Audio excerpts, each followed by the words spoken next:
Hello everyone. So today's topic is micturition.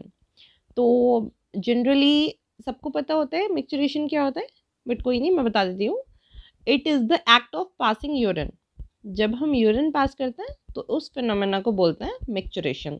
When urine accumulates in the bladder, जब हमारा एक urinary bladder होता है, ठीक है, तो जब उसके अंदर यूरिन भर जाता है, ठीक है, it produces stretching of its walls. उसकी दीवारों पे, उसकी वॉल्स को, जो मस्कुलर वॉल्स होती हैं within the urinary bladder, वो उसमें स्ट्रेचिंग प्रोड्यूस होती है. This raise the pressure within the bladder. उसकी वजह से, स्ट्रेचिंग की वजह से ब्लैडर के अंदर प्रेशर रेज हो जाता है. This occurs when 170 to 230 ml of urine has collected in the bladder. ठीक है, ये कब होता है प्रेशर रेज, कब होता है वहाँ पे, जब 170 to 230 ml ऑफ यूरिन वहाँ पे इकट्ठा हो जाता है. ठीक है, इसके बीच में वो कितना भी हो सकता है, वो 180 ml हो सकता है, वो 220 हो सकता है. ठीक है, इनके बीच में होता है ml. याद रखना है, इसे यूनिट को याद रखना, ml. ठीक है, इतना यूरिन ब्लैडर के अंदर आ जाता है तो उसमें प्रेशर रेज होता है. This in turn stimulates the afferent nerves of the bladder. Afferent nerves and efferent nerves मैं बता देती हूँ, 2 टाइप की नर्व्स होती हैं. जो कि afferent nerves वो होती हैं जो हमारी सेंसरी नर्व्स होती हैं, जो हमारा सेंसरी इंफॉर्मेशन ले जाती हैं. ठीक है, तो उसमें वो उनको स्टिमुलेशन मिलता है इसमें प्रेशर रिलीज होने की वजह से. The impulses are carried to higher centres which controls micturition. तो जो हमारे हायर सेंटर्स होता है, हर चीज़ का हमारा सेंटर होता है. वॉमिटिंग सेंटर होता है, नोजिया सेंटर होता है, ठीक है, डायरिया सेंटर होता है, वाटर इनटेक सेंटर होता है. हमारी बॉडी हर चीज़ को रेगुलेट करती है. तो जो मिक्चुरेशन कंट्रोल सेंटर होता है, वहाँ तक इम्पल्सेस जाती हैं ये थ्रू एफरेंट फाइबर्स. ठीक है, इतनी बात समझ में आ गई.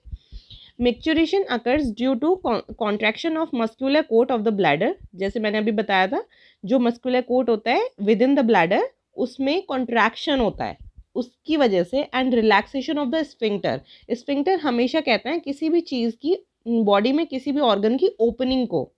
ठीक है, काफ़ी सारे स्फिंक्टर्स होते हैं हमारी बॉडी में. ईसोफेजियल स्फिंक्टर, कार्डियक स्फिंक्टर, आप धीरे धीरे पढ़ते रहेंगे तो आपको ये चीज़ें आती रहेंगी. ठीक है, तो जब स्फिंक्टर का रिलैक्सेशन होता है और मस्कुलर कोट में कॉन्ट्रैक्शन होता है, तब हमारा मिक्चुरेशन होता है. It is also assisted by contraction of abdominal muscles. ये जो हमारे एब्डोमिनल मतलब एब्डोमिन मतलब पेट की मसल्स होती हैं, ये उसमें कॉन्ट्रैक्शन जो होता है वो भी असिस्ट करता है इस चीज़ को. ठीक है, so come to the composition of urine. The volume of urine excreted in man varies from. एक बार मतलब एक इंसान के अंदर कितना होता है, अप्रॉक्स 1 to 2 लीटर्स डेली. ठीक है, ये डेली का बता रहा है, एक बार का नहीं बता रहा है. ये वॉल्यूम बता रहा है कि एक बार में हम यूरिन पास करते हैं 1 डे में, तो एक नॉर्मल इंसान कितना कर सकता है, 1 to 2 litres daily. The colour of urine is pail amber. इन्होंने पेल एम्बर से डिनोट किया है उसके कलर को. Odour is aromatic and reaction is slightly acidic. तो हमारा यूरिन का पीएच क्या होता है, 6. Acidic in nature. 7 is neutral. तो 6 की तरफ चला गया तो वो एसिडिक हो गया. Specific gravity varies from 1010 to 1025. Specific gravity क्या होती है, मैंने साइड में लिखा हुआ है. Specific gravity is the weight compare to the weight of an equal quantity of water and that of water is 1000.